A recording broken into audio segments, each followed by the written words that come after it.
જામનગરના નવા ગામમાં રહેતા આશીષ માડમને પક્ષીઓ પ્રત્યે ખૂબ જ પ્રેમ છે.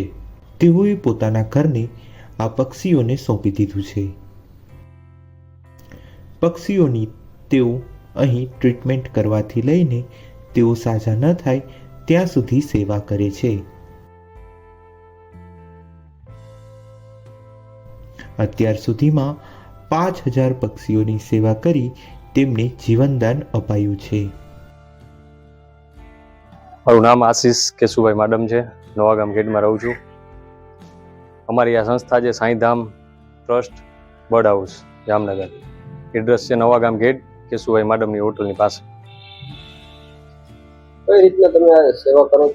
કેટલા વર્ષથી સેવા કરવામાં આવે? અમારી સંસ્થાને 3 વર્ષ થઈ ગયા છે અને ઘાયલ ગમે એવા ઇન્જર્ડ બર્ડ્સ હોય એની ફ્રીમાં સારવાર કરવામાં આવે છે. કોઈ પણ જાતનો ફંડ લેવામાં આવતો નથી અને ગમે એવા ઘાયલ હોય એ મારા પાસે ટ્રસ્ટે પહોંચાડી દે. અત્યાર સુધીમાં કેટલા જીવને બચાવ્યા? 3 વર્ષની અંદર અમારે અત્યાર સુધીમાં 5000ની ઉપર અમે બર્ડ્સને સાજા કરીને રિલીઝ કરી દીધા છે. હાલ અત્યારે 70-80 જેવા છે બર્ડ્સ. જે એમાંથી 20 જેવા સાજા થઈ ગયા છે એને હવે ટૂંક સમયમાં અમે રિલીઝ કરી દઈશું. બર્ડ સિવાય અત્યારે હમણાં છે ને કેટ હાઉસ, અમારી સંસ્થા કેટ હાઉસ માટે પ્લાનિંગ કરે છે. અત્યારે અમે કેટ સંભાળી લઈ છીએ. કોઈ પણ જાતની ઘાયલ કેટ્સ હોય એ અમારી સંસ્થાએ પહોંચાડવા વિનંતી. ખોરાક કઈ રીતના આપવામાં આવે? બધાને અલગ અલગ ખોરાક હોય છે. વેજ હોય એને વેજ દઈ છે, નોન હોય એને નોન વેજ દઈ છે.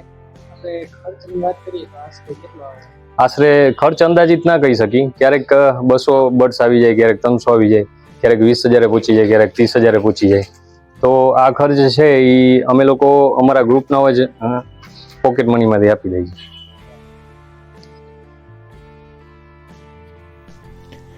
આશીષભાઈ માડમે પોતાના મિત્રો સાથે મળીને સાંઈરામ ટ્રસ્ટ બનાવ્યું છે અને તેના 20થી 25 જેટલા મિત્રો સાથે મળીને આ ટ્રસ્ટને ચલાવે છે અને પક્ષીઓનો આર્થિક ખર્ચ પણ ઉઠાવે છે. જામનગર શહેરમાં જે પણ લોકો શોખ ખાતર પક્ષીઓ પાળે છે તેમાં પણ કોઈ બીમાર થાય તો તાત્કાલિક આ યુવાનોનો સંપર્ક કરે છે. આ ઉપરાંત જો કોઈ પણ લોકોને રસ્તે રખડતું બીમાર પક્ષી પણ જોવા મળે તો આ સંસ્થાનો સંપર્ક કરવામાં આવે છે અને તેઓ અહીં મૂકી જાય છે અને આ પક્ષી સંપૂર્ણ રીતે સ્વસ્થ ન થાય ત્યાં સુધી અહીં નિઃશુલ્ક તેની સેવા કરવામાં આવે છે. ઓકે, કોઈ પણ જાતના બીમાર ઘાયલ બર્ડ્સ હોય એ અમારી સંસ્થાએ પહોંચાડો અને જ્યારે તમે અમારી સંસ્થાએ લઈ આવો ત્યારે કોઈ બી બોક્સ હોય એની અંદર તમે હવા આવે એવી રીતે થોડી જગ્યા રાખી અને બોક્સમાં લઈ આવો. હાથમાં ન લેતા આવતા, કોથળીમાં ન લઈ આવો, જેથી કરીને એને એટેક ના આવે. અમારા ડિસ્ક્રિપ્શન યુટ્યુબ ચેનલમાં અમારા નંબર મૂકેલા છે. છતાંય આ ચેનલની અંદર અમારા યુટ્યુબ ચેનલ આ નંબર મૂકેલા છે. તમે અમારી સંસ્થાનો સંપર્ક કરી શકો છો. 7984402500. આશીષભાઈ માડમ.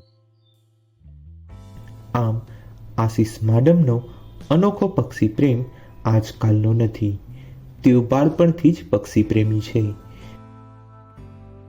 ઈજાગ્રસ્ત પક્ષી સાજું થતાં તેઓ પોતાના ગ્રુપ સાથે મળીને તેને કુદરતના ખોળે વિહરતા મૂકે છે.